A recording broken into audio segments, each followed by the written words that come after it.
اعوذ باللہ من الشیطان الرجیم بسم اللہ الرحمن الرحیم الحمدللہ رب العالمین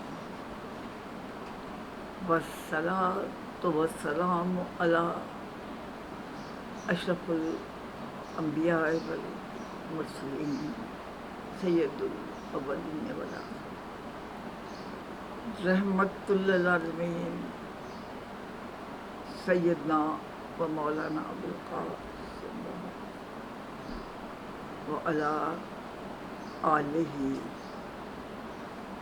طیبین طاہرین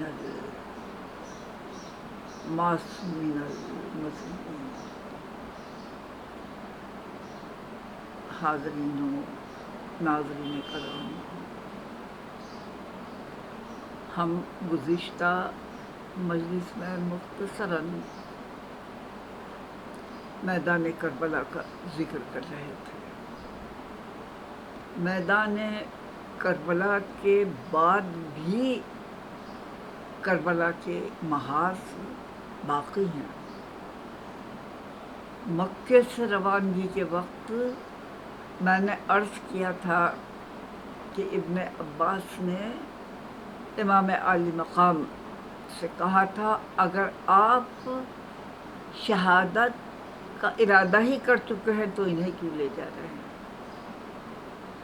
اور امام نے فرمایا تھا خدا چاہتا ہے کہ اس کے راستے میں یہ بھی قید کیے جائیں اور مصیبتیں اٹھائیں. بعض روایات میں یہ ہے کہ جناب امام عالی مقام نے فرمایا ابن عباس میری آنکھیں جو دیکھ رہی ہیں وہ تم نہیں دیکھ رہے. وہ امام علیہ السلام کو یہ معلوم تھا کہ بعد میدان کربلا جس وقت ان کا محاذ مکمل ہو جائے گا تو پھر اس تحریک کو جاری رکھنے والے کون ہیں، اس پیغام کو دنیا میں پہنچانے والے کون ہوں گے. ہاں، اگر یہ دوسرا محاذ نہ ہوتا تو ہم یہ دیکھتے ہیں کہ حکومت شام اس پروپیگنڈے میں کامیاب ہو جاتی کہ نعوذ باللہ ایک باغی نے حکومت اسلامیہ کے خلاف خروج کیا تھا اور لوگ جیسا کہ اس حکومت کو حکومت اسلامیہ سمجھ رہے تھے اور اتنے زمانے سے تبرے کے ذریعے ان کو یہ سمجھایا جا رہا تھا، یہ ذہن نشین کیا جا رہا تھا کہ یہ علی اور اولاد علی یہ تو دین سے باہر ہو گئے ہیں. تو ظاہر ہے کہ وہ لوگوں کے یہ ذہن نشین کرنے میں کامیاب ہو جاتے. اچھا، یہ وہ ہیں جو حکومت اسلامیہ کے خلاف بغاوت کرنے والے ہیں کہ اب حق و باطل کو واضح کرنے کے لیے اصلی اسلام اور حکومتی اسلام کا فرق واضح کرنے کے لیے جناب امام عالی مقام نے ایک دوسرا لشکر بھی ساتھ لیا ہے، ایک دوسری فوج بھی ساتھ لی ہے. وہ فوج جس کی سالار لشکر اس وقت کا امام زین العابدین علیہ السلام ہیں اور جن کی دست و بازو جناب زینب سلام اللہ علیہ شریکت الحسین ہے. حسین کے پیغام کو ہمیشہ کے لیے قائم کرنے والی ہے. تو اب ہم اس کے اثرات دیکھتے ہیں تاریخ میں کہ کوفے کے لوگ تو جانتے ہی تھے ظاہر ہے کہ اہل بیت اطہار کو. وہاں جا کے آپ کے دو خطابات ملتے ہیں، ایک عوام سے اور ایک حکومت وقت سے. اور آپ نے ہمیں یہ سکھایا، دیکھو عوام کو جگاتے کس طرح ہیں، عوام میں شعور کیسے پیدا کرتے ہیں. کہ آپ نے انہیں ملامت کی کہ تم نے بلایا امام کو اور ان کا ساتھ نہیں دیا. یعنی وہ لوگ جو محض نعرے لگاتے ہیں وہ لوگ جو محض دعوے کرتے ہیں اور عملاً نیکی کا راستہ اختیار نہیں کرتے، ان کا بڑا برا انجام ہوتا ہے۔ یہ ظاہر ہے کہ آپ مجمع کو جگا رہی ہیں، عوام کو جگا رہی ہیں، اور پھر آپ نے یہ بتایا کہ اور حکومت وقت جو اپنے طاقت کے نشے میں سرگشتہ، اپنا طاقت کے نشے میں مست ہوتی ہے، اس کے غرور کو کس طرح توڑا جاتا ہے، اسے کس طرح حقائق بتائے جاتے ہیں۔ دربار ابن زیاد میں جو ابن زیاد کہتا ہے، تم نے دیکھا اے علی کی بیٹی، خدا نے تمہارے بھائی کے ساتھ کیا کیا؟ یہ ظاہر ہے یہ فلسفے گھڑے گئے تھے کہ جو کچھ کرتا ہے اللہ کرتا ہے۔ علی شہید ہوئے تو وہ اللہ کی رضا تھی، اور دوسروں کو تخت مل گیا، یہ بھی اللہ کی رضا تھی۔ تو اب اس طرح اپنے گناہوں کا بوجھ اللہ کی رضا کے کھاتے میں ڈال دینا، یہ اس زمانے کا خاص حربہ تھا، اور یہ ظاہر ہے کہ یہ آج تک یہ سوچ چل رہی ہے۔ اور آپ نے جواب دیا، خدا نے میرے بھائی اور ان کے ساتھیوں کے ساتھ جو کیا، اس میں میں نے جمال ہی جمال دیکھا، اس میں میں نے حسن ہی حسن دیکھا۔ کیا حسن دیکھا، کیا عظمت دیکھی؟ آپ نے فرمایا وہ تھے جو اپنے پیروں سے چل کر اپنے قتل گاہوں کی طرف گئے، اور جنہوں اے ابن زیاد، کل خدا کے سامنے تجھے معلوم ہوگا کہ کون جیتا اور کون ہار گیا۔ کہ ہار یہ ہوتی ہے کہ جنگ کے میدان میں دوسروں کی تم زندگی لے لو، لیکن اگر برائی کی طرف کھڑے ہو تو تم یقیناً شکست خوردہ ہو، اور شکست خوردہ رہو گے قیامت۔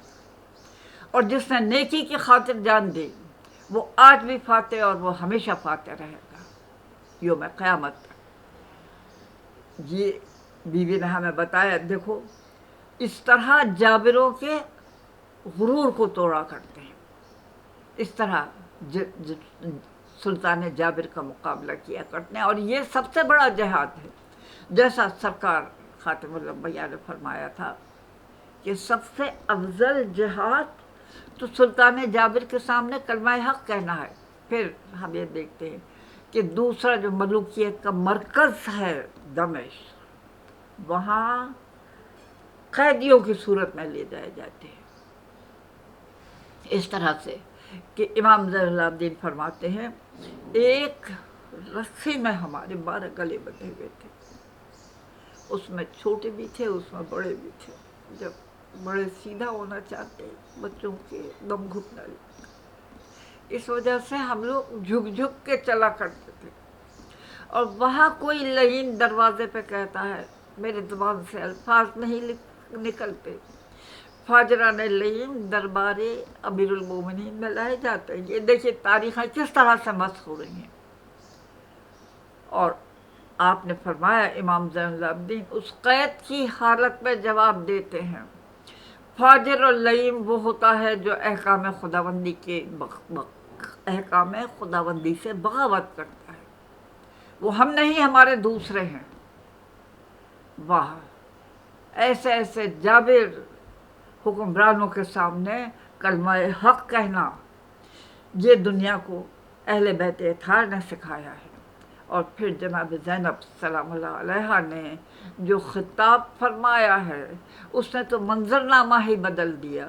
پھر ایک خطاب جناب امام زین العابدین علیہ السلام کا ہے مسجد جامعہ میں، جہاں یزید نے انہیں بلایا ان کی کیریکٹر کلنگ کرنے کے لیے۔ اپنے خطیب کو ظاہر حکم دیا کہ اب ممبر پر جا کے اور ان کی منقصب کرو، اور جب وہ ختم ہو گیا اس کا خطاب، تو اس کے بعد امام پوچھتے ہیں، مجھے بھی اس لکڑیوں کے ڈھیر پر جانے کی اجازت ہے؟ یعنی ممبر کا مقام حرف حق کہنا ہے، اگر وہاں سے حرف حق نہ کہا جائے تو وہ لکڑیوں کا ایک ڈھانچہ ہوتا ہے، اور اس کے علاوہ کچھ نہیں۔ اور آپ نے جس وقت خطاب فرمایا ہے تو یزید شرمندہ ہو کر اپنے محل میں چلا گیا، منہ چھپا کے چلا گیا۔ دیکھیے اس طرح سے ملوکیت کا مقابلہ کیا جاتا ہے، اس طرح ملوکیت کو خوار کیا جاتا ہے۔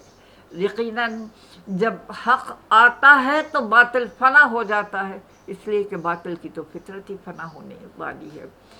اب ناظرین کرام، اب ہم یہاں پر تاریخ کربلا کو روک دیتے ہیں۔ نہیں، کربلا تو ایک تحریک ہے جو غیبت امام زمانہ تک عالم ظاہر میں اور اس کے بعد قیامت تک جاری رہے گی، جاری رہتی ہے۔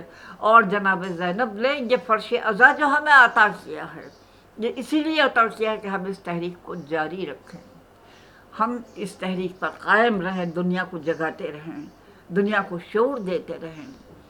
اس کے بعد ہم امام زین العابدین کی زندگی کے بقیہ حصے پر توجہ ہی نہیں کرتے، حالانکہ بقیہ 35 سال آپ کی اتنی انقلابی زندگی کے سال ہیں، لیکن ہم لوگوں پہ افسوس ہے کہ ہم انقلاب جب ہی سمجھتے ہیں کہ جب تلواریں نکلے کچھ تو خون ہو، اسی کو انقلاب سمجھتے ہیں۔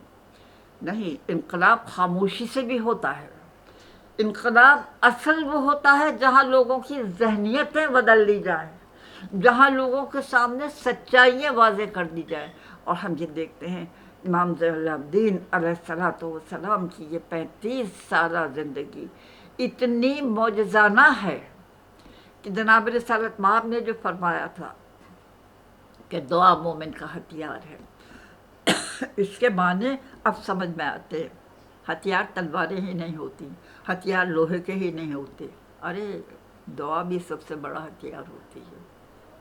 اور کربلا کے بعد ظاہر ہے کہ جب یہ ملوکیت یہ سمجھ رہی تھی کہ اب تو ہم نے اپنے سارے مخالفوں کو ختم کر دیا، تو ہم دیکھتے ہیں ظلم و جبر بھی انتہا سے زیادہ بڑھ گئے۔ پھر جب پروٹیسٹ کیا ہے مدینے والوں نے، تو مدینے والوں میں وہ قتل و غارت ہوئی ہے کہ لوگ یہ کہتے ہیں کہ 10,000 اہل مدینہ شہید کیے گئے، مسجد نبوی میں گھوڑے اور گدھے باندھ دیے گئے، یہ واقعہ مشہور ہے۔ پھر اس کے بعد خانہ کعبہ کے اوپر چڑھائی۔ ان تمام واقعات کے درمیان اب ہم دیکھیں دین اسلام کیسے زندہ ہے۔ ایک شخص جسے ہم بلا وجہ بیمار امام کہتے ہیں، کربلا میں اللہ کی مصلحت کے تحت بیمار ضرور ہوئے تھے، ورنہ امام بیمار نہیں ہوا کرتا۔ ہم بیمار امام کہہ کر ہی بس ترس کھاتے رہتے ہیں، وہ بیمار امام اس سے کیا انقلاب پیدا کیا ہے۔ تو اب ہم دیکھتے ہیں کہ وہ قدریں جو مٹائی جا رہی تھیں، وہ تمام حملے جو دین اسلام پر ہو رہے تھے، امام علیہ الصلوۃ والسلام نے ان کا دفاع سب سے زیادہ اپنی دعاؤں کے ذریعے کیا ہے۔ دعا مومن کا ہتھیار ہے۔ دیکھو، جو اخلاق کی باتیں، جو احسان کی باتیں، جو عدالت کی باتیں دنیا مٹانا چاہ رہی تھی، وہ ہم نے اپنی دعاؤں میں انسان کو یاد دلا دی۔ ظالم یہی سمجھتے رہے ایک دکھیارا انسان ہے، اپنے اعضاء کو یاد کر کے رو رہا ہے، نماز پڑھ رہا ہے، ہمیں اس سے کیا خطرہ ہو سکتا ہے۔ لیکن وہ تمام وہ باتیں یاد دلا رہا ہے جس کو تم مٹانا چاہتے تھے۔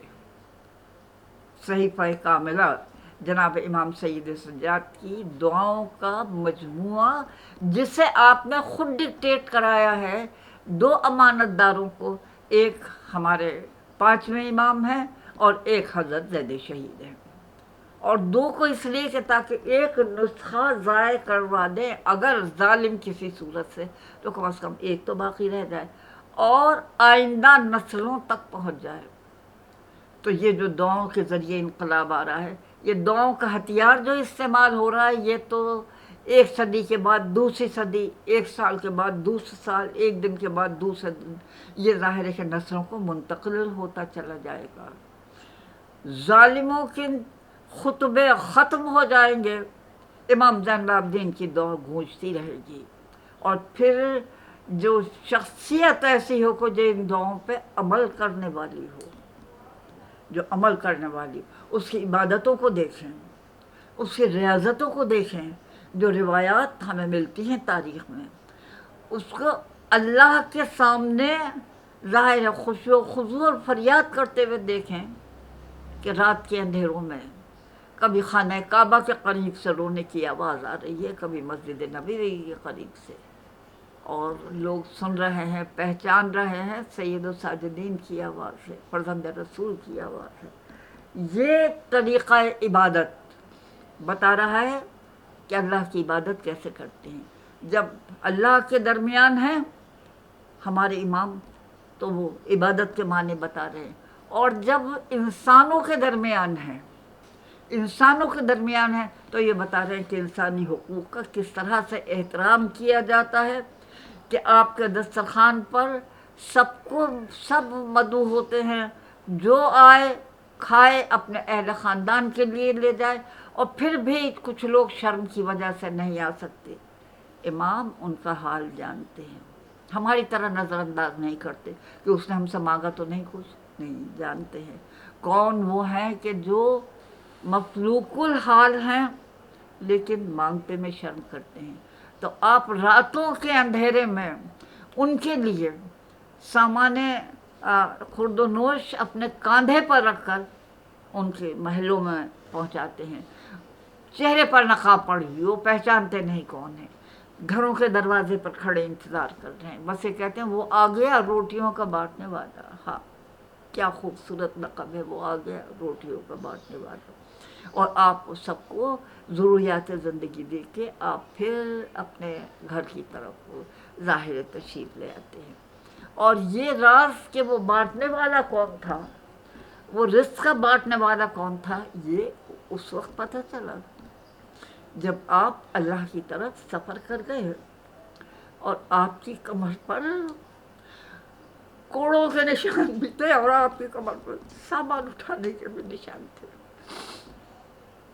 یہ کردار ہوتا ہے، یہ کردار ہوتا ہے کہ آپ نے بے شمار غلام خریدے، بے شمار غلام خریدے۔ بعض لوگ یہ تک لکھتے ہیں کہ 1000 غلام آزاد کیے، اگر یہ مبالغہ بھی ہو تب بھی اتنے تھے جن کی گنتی ناممکن ہے۔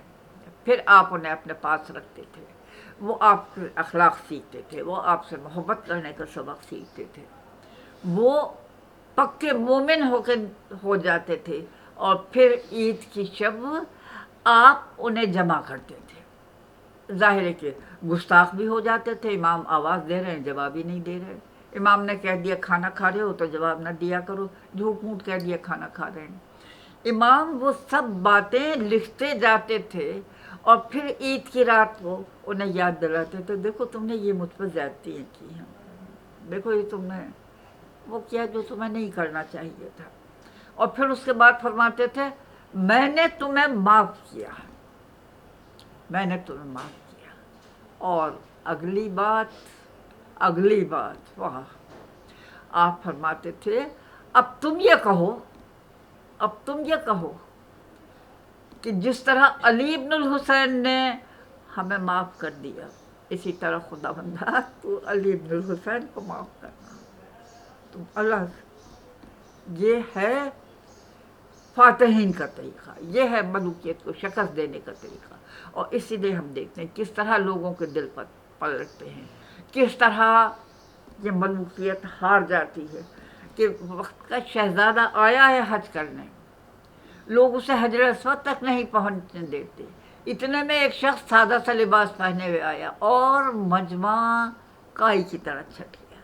یا جیسے ایک مورخ نے بڑی خوبصورت تشبیہ دی ہے، جس طرح دریائے نیل کی موجوں میں راستہ پیدا ہو گیا، اسی طرح اس انسانوں کے امٹتے ہوئے سمندر میں راستہ پیدا ہو گیا، اور وہ شخص گیا حجر اسود کو بوسہ دیا اور پھر اسی طرح سے واپس ہو گیا۔ اس کے مصاحب نے پوچھا یہ کون تھے؟ شہزادے نے ٹال لوں کہہ دیا میں نہیں جانتا۔ اتنے میں ایک شخص مجمع سے نکلا اور اس نے تعارف کرانا شروع کیا، یہ کون ہیں؟ یہ وہ ہیں جن کی پیشانی سے ہدایت کی شعائیں اس طرح نکلتی ہیں جس طرح صبح کے اجالے رات کے اندھیروں کو پارا پارا کر دیتے ہیں۔ اگر تم اس سے پوچھے گا کہ بہترین اہل زمین کون ہے، بہترین اہل زمین کون ہے، تو کہا جائے گا یہی تو ہیں۔